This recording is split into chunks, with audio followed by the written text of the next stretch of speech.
What's up, guys? Axis and Alloys back here. We're back with another video. We got the round recap up in here. Don't get mad at me, but we did do Germany and Russia for the next round after the round we did recap of, just because we had so much energy tonight. So we really wanted to hammer it out. The Japanese players going tomorrow. And so we're really excited to see that in action. Breaking it down though, Pacific Theater, everyone's got all eyes on this.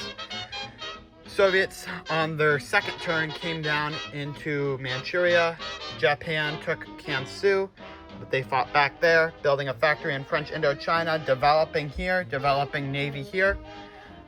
British are coming out though. They took all of the Dutch East Indies, but they lost 2 transports on Japan. British took them out. Britain also buying a transport here, looking to take some of those back. Anzac turtling up big time. Japan moved from Hawaii down to, no, they were in Marshall. They moved down to Caroline Islands. They brought some troops down. They have 3 transports ready to hit either Australia or Hawaii.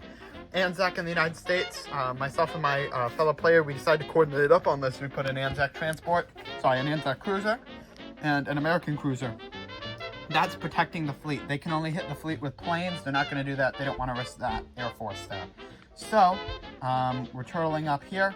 We brought in the fleet from the Pacific that we had near the Panama Canal. And it's just been going from there, buying some carriers, buying some planes that are all going to contribute to the war effort. This is a massive, massive Cold War over here. They haven't attacked each other yet. And so they're trading places, they're trading sides, trying to see who's going to attack. China had built up probably the largest China force I've ever seen. More control. UK controls this. They took back Alexandria, took back all of this. Italy taking Morocco. Now, Germany did do a sea line, and I don't know if I captured any photos of it. I believe I did. But they did do a sea line. They took, well, they already had units in Scotland. But they took Scotland, they took everyone down, and they made one attack on the UK. It failed miserably. The UK was left with like artillery, mech, tank, and all their fighters and everyone. And Germany lost every single unit. They lost a ton of bombers and stuff. Their only air force is a fighter and a TAC. USA Atlantic not doing much.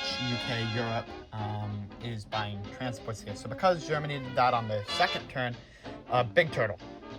They bought, a bunch of units here in Germany and Poland, and so they got, they pulled out. However, the Soviets bought on their second turn factory in Western Ukraine, took Finland. USA took Norway.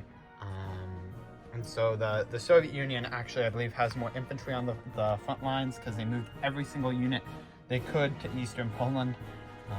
They're bombing Germany, did 3 damage on that, and they're buying, looks like infantry and tanks every turn to get the front prepared.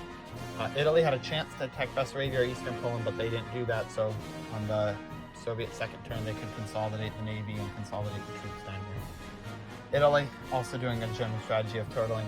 So Germany had a failed sea line attempt here, so they did not succeed. They didn't succeed at that, they could have pulled out. They're left with an attack and a fighter. And they're trying to build some Atlantic wall here. So because of this, Germany decided not to go for a Barbarossa, and they're probably not going to ever go for a Barbarossa. So it's a matter of time before the UK can start getting boots on the ground, and they don't have a lot of troops out here. They have a majority of the troops on the Eastern Front. And the Soviets have the opportunity to attack Slovakia, Hungary, or Poland. And because they can produce 9 units right on the front each turn, they're in a really good position.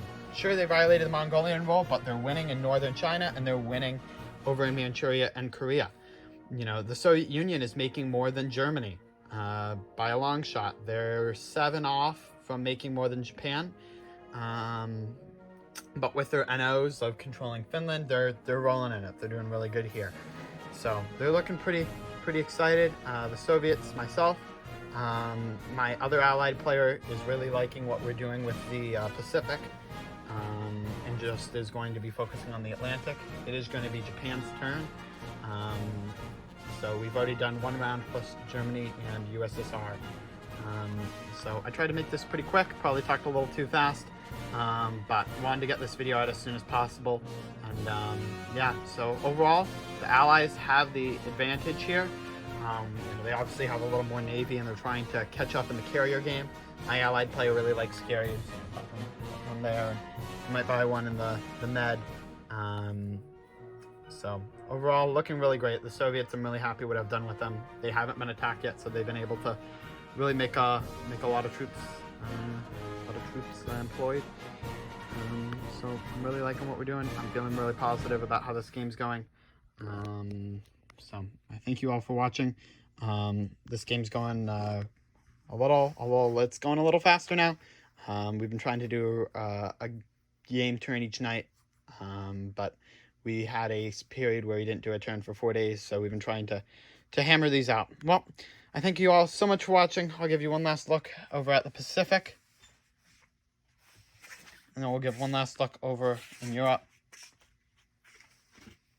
and we'll cap it there. So thank you all so much for watching. This is, zoom in all the way on that Eastern Poland stack. This is Axis and Alloys, signing off.